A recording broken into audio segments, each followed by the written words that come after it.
Astro 6 channel நேயர்கள் அனைவருக்கும் அன்பான வணக்கம். இந்த தொகுப்புல ஜூன் மாதம் எப்படி இருக்கும் அப்படின்னு தான் பார்க்க போறோம். தமிழ் மாதத்துக்கு பார்த்தோம்னா குரோதி வருடம் வைகாசி மாதம் 19ஆம் தேதி முதல் ஆனி மாதம் 16ஆம் தேதி வரைக்கும் இந்த ஜூன் மாதம் இருக்கு. ஆங்கில மாதம் அப்படின்னு எடுத்துக்கிட்டோம்னா 6வது மாதம் தான் ஜூன் மாதம் 1ஆம் தேதி முதல் 30ஆம் தேதி வரைக்கும் இருக்கு. இந்த ஜூன் மாதம் அப்படின்னாலே ஒரு பரபரப்பான சூழ்நிலையில இருக்கும் மாதம் அப்படின்னு தான் சொல்லணும். ஏன்னா 2 மாதமா லீவ் விட்டு குழந்தைகள் எல்லாருமே வீட்டில் இருந்திருப்பாங்க. இனிமேல் குழந்தைகளோட கல்வி அப்படின்னு தினசரி ஓடிக்கிட்டு இருக்கக்கூடிய காலகட்டமாக இருக்கும். இந்த ஜூன் மாதத்தில் பல்வேறு விதமான கேள்விகள் அப்படிங்கிறது எழும். குழந்தைகளை என்ன படிக்க வைக்கலாம், எந்த ஸ்கூலில் சேர்க்கலாம் அப்படிங்கிற சிந்தனை அப்படிங்கிறது அதிகமாகவே இருக்கும் பெற்றோர்களுக்கெல்லாம். இந்த மாதத்தில் மேஷம் முதல் மீனம் வரை இருக்கக்கூடிய 12 ராசிக்காரர்களுக்கும் இந்த ஜூன் மாதம் எப்படி இருக்கும் அப்படின்னு முதல்ல பார்த்துருவோம். மேஷம் முதல் மீனம் வரை இருக்கக்கூடிய கால புருஷ தத்துவத்தின்படி 12 ராசிக்காரர்களுக்கும் இந்த ஜூன் மாதம் எப்படி இருக்கும் அப்படின்னு பார்ப்போம். அதற்கு முன்னாடி ஜூன் மாதத்தோட கிரக நிலைகளை பார்த்துருவோம். நம்ம சூரியன் ரிஷப ராசியில 15ஆம் தேதி வரைக்கும் இருக்கிறாரு. அதன் பிறகுதான் மிதுன ராசிக்கு போறாரு. செவ்வாய் மேச ராசியில இருக்கிறாரு. புதன் ரிஷப ராசியில 10ஆம் தேதி வரைக்கும் இருக்கிறாரு. அதன் பிறகு மிதுன ராசிக்கு போறாரு. சுக்கிரன் ரிஷபத்துல 13ஆம் தேதி வரைக்கும் இருக்கிறாரு. அதன் பிறகு மிதுன ராசிக்கு போறாரு. குரு ரிஷபத்திலையும், சனி கும்ப ராசியில இருக்கிறாரு. ராகு மீனத்திலையும், கேது கன்னியிலையும் அப்படின்னு கிரகங்களோட அமைப்பெல்லாம் இந்த ஜூன் மாதம் இருக்குது. சித்திரை 3ஆம் பாதம் முதல் சுவாதி விசாகம் 3ஆம் பாதத்துல இருக்கிறவங்களுக்கும் துலாம் ராசிக்காரர்களுக்கும் இந்த ஜூன் மாதம் எப்படி இருக்கும் அப்படின்னு பார்ப்போம். எந்த செயலா இருந்தாலும் உன்னிப்பா கவனிக்கும் திறன் அப்படிங்கிறது துலாம் ராசிக்காரர்களுக்கு உண்டு. இந்த மாதம் உங்களுடைய இந்த ஜூன் மாதம் கிரக நிலைகளெல்லாம் பார்த்தோம் அப்படின்னா 5ஆம் வீட்டில் சனி பகவான் இருக்கிறார். அதனால வேலையில பெரிய மாற்றம் அப்படிங்கிறது உண்டு. கண்டிப்பாக துலாம் ராசிக்காரர்களுக்கு இதுவரைக்கும் வேலையில் மாற்றத்தை அனுபவிக்கவே இல்லை அப்படிங்கிறவங்கெல்லாம் இந்த மாதத்தில் கண்டிப்பாக மாற்றம் அப்படிங்கிறது உண்டு. புதிய வேலை தேடிக்கிட்டு இருக்க துலாம் ராசிக்காரர்களுக்கு இந்த மாதத்தில் வேலை வாய்ப்பு அப்படிங்கிறது கிடைக்கும். இதுவே ஒரு நல்ல செய்தியாக உங்களுக்கு இருக்கும். வியாபாரம் செய்கிறவங்கெல்லாம் சற்று கவனமாக இருக்கணும். ஒரு புறம் நீங்கள் எல்லாவற்றையும் அவசரமாக செய்வீங்க. அவசரமாக எடுக்கும் முடிவுகள் அப்படிங்கிறது துலாம் ராசிக்காரர்களுக்கெல்லாம் தீங்கு விளைவிக்கும். அதனால் அவசரமாக செய்யக்கூடிய வேலையை தவிர்த்துக்கிட்டு நிதானத்தோடும் பொறுமையோடும் எந்த வேலையாக இருந்தாலும் செஞ்சீங்க அப்படின்னா வெற்றி உங்களுக்குத்தான். உங்களுடைய தொழில் கூட்டாளிகளுடனான உறவுலெல்லாம் கோபம் அப்படிங்கிறது வரும். அந்த நிலைமை வரக்கூடாது அப்படின்னா தொழிலையும் சரி சக கூட்டாளிகளிடமும் சரி நிதானமாக வேலை செய்துட்டு வந்தீங்க அப்படின்னா உங்களுடைய தொழிலுக்கு ரொம்ப ரொம்ப நல்லது.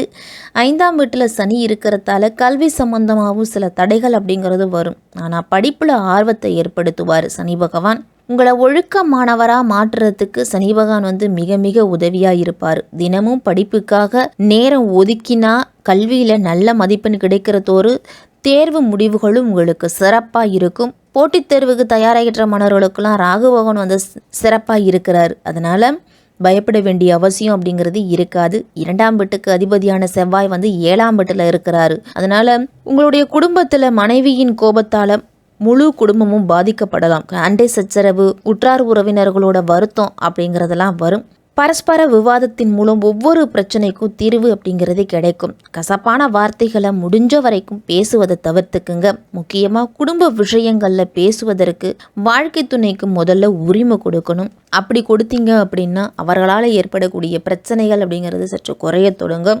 5ஆம் வீட்டில் சனி பகவான் இருக்கிறாரு. அதனால் காதல் வாழ்க்கைக்கெல்லாம் முழு ஊக்கத்தை கொடுக்க போகிறாரு. இந்த ஆண்டு நீங்கள் நேசிப்பவர்கள் உங்கள் மீது உண்மையா இல்லையா, உங்கள் மீது வச்சிருக்கக்கூடிய அன்பு உண்மையா இல்லையா அப்படிங்கிறத நீங்கள் அடையாளம் காண்பீங்க.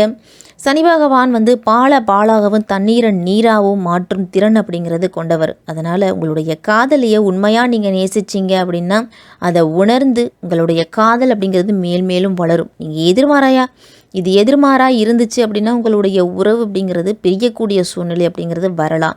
திருமணமானவர்களுக்கெல்லாம் ஏற்றத்தாழ்வுகள் நிறைந்த மாதமாக தான் இருக்கும். உங்களுடைய வாழ்க்கை துணைவர் ஒவ்வொரு வேலையையும் மிக விரைவாக செய்வார். அதனால் வேலையில் அதிக ஈடுபாடோடு இருக்கிறதால குடும்பத்துக்கு அப்படின்னு நேரம் ஒடுக்க முடியாத சூழ்நிலையால் ஒரு சில சண்டை சச்சரவுகள் அப்படிங்கிறது வரலாம். 2ஆம் வீட்டின் அதிபதியான செவ்வாய் 7ஆம் வீட்டில் அங்கிருந்து 10ஆம் வீடு முதல் வீடு 2ஆம் வீட்டை பார்க்குறாரு. அதனால வியாபாரத்தில் லாபம் அப்படிங்கிறது வரும். சில தொழில் திட்டங்கள்லாம் உங்களுக்கு வெற்றிகரமாக இருக்கும். அது நிதி நிலைமையை நல்ல முன்னேற்றத்துக்கு கொண்டு போகும். எதிர்காலத்தில் உங்களுக்கு அது லாபம் தரக்கூடிய விதத்தில் இருக்கும். பணத்தை முதலீடு செய்ய முயற்சி செய்வீங்க. ஆனால் தற்போது அது அதிக லாபத்தை கொடுக்காது. பிற்காலத்தில் உங்களுடைய எதிர்காலத்தில் நல்ல முன்னேற்றத்தை கொடுக்கும். 11ஆம் வீட்டின் அதிபதியான சூரியன் மாத தொடக்கத்தில் 8ஆம் வீட்டில் அமர்றாரு. அதனால் நிதி இழப்பு அப்படிங்கிறது ஏற்படலாம். ராசி அதிபதியான சுக்கிரன் மாத தொடக்கத்தில் குரு புதன் சூரியன் ஆகிய கிரகங்களோடு 8ஆம் வீட்டில் அமர்ந்திருக்கிறார். அதனால் உடல்நல பிரச்சனைகள் அப்படிங்கிறது வரும். இந்த மாதம் முழுவதுமே சனி 5ஆம் வீட்டிலையும் செவ்வாய் 7ஆம் வீட்டிலையும் ராகு 6ஆம் வீட்டிலையும் கேது 12ஆம் வீட்டிலையும் இருக்கிறாங்க.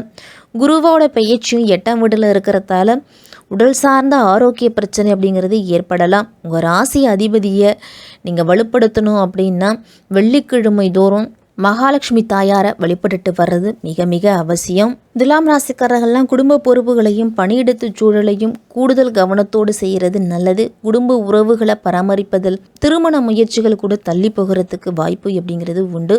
தொழில் சார்ந்த விஷயத்திலையும் பல சிக்கல்களை தாண்டி தான் நீங்கள் முன்னேற வேண்டிய அவசியம் அப்படிங்கிறது இருக்கும்.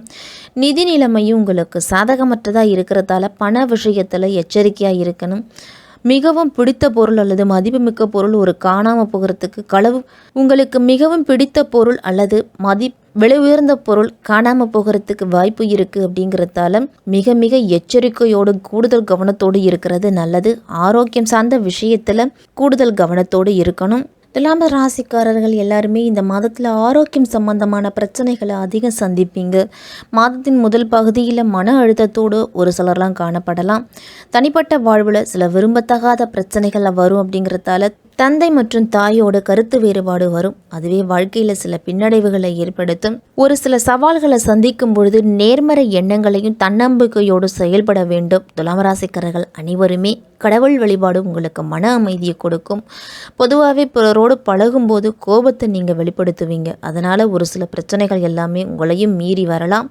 குடும்ப உறுப்பினர்களோடு வாக்குவாதங்களை தவிர்த்துக்குங்க. புனித தலங்களுக்கு அல்லது நீண்ட தூர பயணங்கள்லாம் குடும்பத்தோடு சென்று வருவீங்க. உங்களுக்கு சில எதிர்பாராத மாற்றங்களும் இந்த ஜூன் மாதத்தில் வரப்போகுது. துலாம் ராசிக்காரர்களுக்கெல்லாம் இந்த மாதத்தின் முதல் பகுதியில் துலாம் ராசிக்காரர்களுக்கெல்லாம் செலவுகள் அப்படிங்கிறது அதிகமாக இருக்கும். பொருளாதார நிலை அப்படிங்கிறது உங்களோட தேவைகளை நிறைவேற்றி கொள்ள கடன் வாங்க வேண்டிய சூழ்நிலை கூட வரும். வாழ்க்கை துணை மற்றும் தந்தையோட உடல் ஆரோக்கியம் கருதி பணத்தை செலவு செய்வீங்க. உங்களுடைய நிர்வாகத்திறன் பொருளாதார ரீதியாக நிர்வாகத்திறனை நீங்கள் அதிகம் உணர போறீங்க. பூர்வீக சொத்துக்கள்லாம் இந்த மாதத்தில் உங்களுடைய கைக்கு வந்து சேரும். ரியல் எஸ்டேட் மற்றும் பங்கு வர்த்தகம் மூலம் உங்களுக்கு நல்ல லாபம் அப்படிங்கிறது வந்து சேர்ந்தாலும் சுபகாரியங்கள் அடுத்தடுத்து வர்றதால செலவுகளும் அதிகமாகவே இருக்கும். பணியிடத்தில் சக பணியாளர்களிடம் நீங்கள் ஆதிக்கம் செலுத்துவதை தவிர்த்துக்கிட்டீங்க அப்படின்னா சக ஊழியர்களோடு இருக்கும் உறவு சுமூகமாக இருக்கும். பணியிடத்தில் நீங்கள் எதிர்பாராத சில நிகழ்வுகள்லாம் வரலாம். இந்த மாதத்தின் பிற்பகுதியில் செயலில் சாதுரியமும் பேச்சில் அதிகாரமும் இருக்கும். உங்களுக்கு மேலதிகாரிகளோட ஆதரவு இந்த மாதம் சற்று குறைவாக தான் இருக்கும். அதனால் சக பணியாளர்கள்லாம் ஒரு சில பிரச்சனைகளை ஏற்படுத்த போகிறாங்க. சற்று எச்சரிக்கையோடு இருந்துக்கணும். இதே மாதிரி தொழில் சார்ந்த விஷயங்களையும் சரி வேலை சார்ந்த விஷயங்களையும் சரி உங்கள் ராசி அதிபதி சுக்கிரன் பலவீனமாக இருக்கிறதால இந்த மாதத்தின் முதல் பகுதி ஆரோக்கியம் அப்படிங்கிறது பாதிக்கப்படலாம். அதிக பணி அழுத்தம் காரணமாக மன உளைச்சல் அப்படிங்கிறது வரும். அதனாலேயே ஆரோக்கியம் அப்படிங்கிறது பாதிக்கப்படலாம். உணவு பழக்க வழக்கம் அப்படிங்கிறது அவசியம். இந்த மாதம் சிறிய விபத்து ஏற்படுறதுக்கு கூட வாய்ப்பு இருக்குது. அப்படிங்கிறதால வாகனம் ஓட்டும்போது கவனமாக இருக்கணும். துலாம் ராசிக்காரர்கள் அனைவருமே இந்த மாதம் மாணவர்களுக்கெல்லாம் கலவையான பலன்கள் அப்படிங்கிறது உண்டு. தன்னம்பிக்கை அப்படி சற்று குறைய தொடங்கும். ஞாபக சக்தி மற்றும் கவனக்குறைபாடு அப்படிங்கிறது ஏற்படலாம். மாணவர்கள்லாம் மேல் படிப்புக்காக பயணங்கள்லாம் சென்று வருவீங்க. இந்த மாதத்தின் பிற்பகுதியில் தத்துவ கல்வியில் நாட்டம் அப்படிங்கிறது அதிகரிக்க போகுது. கடவுள் நம்பிக்கையும் உங்களுக்கு வரும். ஆசிரியர் மற்றும் பெற்றோரோட வழிகாட்டுதோடு இணைந்து நீங்கள் செயல்பட்டீங்க அப்படின்னா எல்லா காரியத்திலையும் உங்களுக்கு அதிக நன்மைகள் அப்படிங்கிறது உண்டு. துலாம் ராசிக்காரர்கள் அனைவருமே இந்த ஜூன் மாதம் தேவையில்லாமல் வெளியில் செல்வதை தவிர்த்துக்குங்க. ஆரோக்கியத்தில் மிக மிக கவனமாக இருக்கணும். முடிஞ்ச வரைக்கும் அனாவசியமான செலவுகள் செய்வதை குறைச்சிக்கிட்டு சிக்கனத்தை கையாண்டீங்க அப்படின்னா இந்த ஜூன் மாதம் துலாம் ராசிக்காரர்களுக்கு சிறப்பாகவே இருக்கும்.